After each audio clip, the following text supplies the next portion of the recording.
अस्सलाम वालेकुम everyone, welcome back to नाज किचन। तो कैसे हैं आप सब लोग? उम्मीद है सब ठीक ठाक होंगे, खैरियत से होंगे और बहुत मज़े में होंगे। आज मैं आप लोगों के साथ शलजम की एक बेहतरीन सी रेसिपी शेयर करने वाली हूँ। शलजम का अचार आज हम बनाएंगे और ये अचार इतना कोई मज़ेदार बनता है कि मार्केट के महंगे अचारों की छुट्टी कर देगा। आप लोग ज़रूर बनाइएगा। बहुत ही कम बजट में बनने वाला बहुत ही मज़ेदार सा अचार हम बनाने वाले हैं और बहुत ही आसानी से बन के तैयार हो जाता है, बहुत ही कम इंग्रेडिएंट्स के साथ और तेल के बगैर हम इसको बनाएंगे।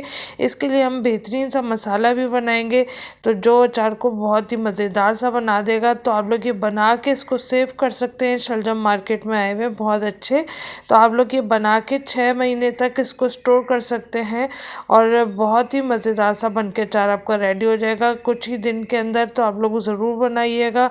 तो रेसिपी बहुत ही ज़बरदस्ती होने वाली है, तो रेसिपी को अभी से लाइक कर दें और चैनल पर नए हैं तो सब्सक्राइब ज़रूर कर दें। तो चलिए रेसिपी स्टार्ट करते हैं।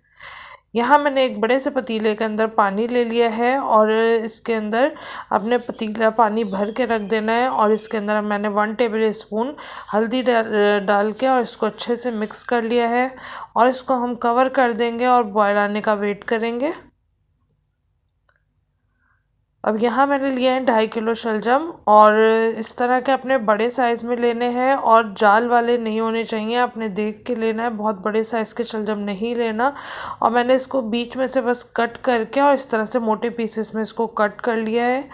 तो आप देख के लीजिएगा, शलजम बिल्कुल भी जाल वाले ना हो। सीज़न में तो जब आ रहे होते हैं तो जाल वाले नहीं होते, तो आप कोशिश करें से सीज़न वाले जो शलजम हो उसी में बनाएं जो सर्दियों में आ रहे होते हैं।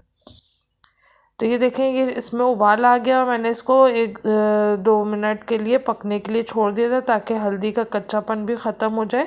और अब इसके अंदर जब 1-2 मिनट पक जाए पानी हल्दी वाला, तो आप इसको फिर शलजम को ऐड कर दें और शलजम का इससे बहुत अच्छा सा कलर आ जाता है। बहुत से लोग नहीं इसमें डालते हल्दी, मगर वो फिर सफ़ेद सफ़ेद सा शलजम का अचार बनता है जो अच्छा नहीं लगता। ये ज़रा कलर इसमें आ जाता है और अच्छा लगता है दिखने में। तो बस अब आपने इसको चलाते रहना है और 5 मिनट पकाना है और इसको इतना पकाना है कि ये इसको जब आप तोड़ें तो थोड़ा सा ये मुश्किल से कट हो। बहुत ही आपने इसको नरम करके नहीं उतारना, शलजम बहुत तेज़ी से पक जाता है। तो आपने इसके साथ खड़े रहना है, सिर्फ 5 मिनट आपने इसको कुक करना है।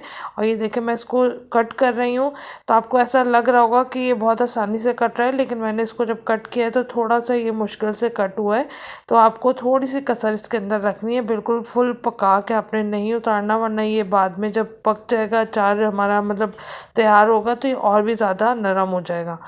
तो ये भी जब मसाले में रखा जाएगा थोड़े दिन धूप में तो ये और मज़ीद पकेगा, तो इसलिए आपने इसको इस हिसाब से उतारना है। 1.5 टेबल स्पून हमने यहाँ पे नमक ऐड करा है और 1.5 टेबल स्पून ही पिसी हुई लाल मिर्च ऐड करेंगे और 1/2 टेबल स्पून हल्दी ऐड की है। और ये राई है, मैंने राई ली है दरदरी सी, इसको मैंने चॉपर में दरदरा सा कर लिया है और इसका आपने पाउडर नहीं बनाना, इसको आपने दरदरा सा ही रखना है। तो ये 4.5 टेबल स्पून मैंने इसमें ऐड करी है। मैं आपको दिखा देती हूँ। तो देखिए, ये लाल वाली इस तरह की राई मैंने ली है, काली वाली राई नहीं ली है। तो ये इस तरह से मैंने कहा, मैं आपको चेक करा देती हूँ। तो ये इस तरह की थी।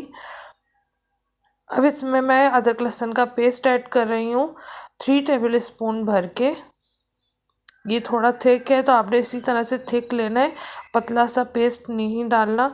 तो बस अब ये डाल के और इसका हम मज़ेदार सा मसाला रेडी कर लेंगे, इसको अच्छे से मिक्स कर लेंगे।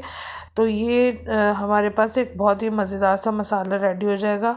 अब ये जो पानी आपको नज़र आ रहा है, ये जो हमने शलजम उबाले थे ये वही पानी है और मैंने थोड़ा सा पानी अलग रख लिया है एक बाउल के अंदर और बाकी का पानी फेंक दिया है। तो अब हम जो पानी यूज़ करेंगे इसमें सादा नलके का पानी यूज़ नहीं करेंगे, ये जो पका हुआ शलजम का पानी है यही हम इसमें ऐड करेंगे। तो इसको मैंने ठंडा कर लिया है शलजम का जो पानी था और अब ये जो मसाला रेडी हुआ है तो ये हम शलजम के ऊपर लगा देंगे। तो ये शलजम जो है मैंने ठंडा कर लिया था इसका पानी फेंक के और उसके बाद हम ये मसाला इस पर लगा देंगे। और मसाला लगाने के बाद भी आपने इसको आधे घंटे के लिए छोड़ देना है, तो इससे बहुत ही अच्छा सा मसाला लग जाएगा शलजम पे और शलजम फीके फीके आपको महसूस नहीं होंगे।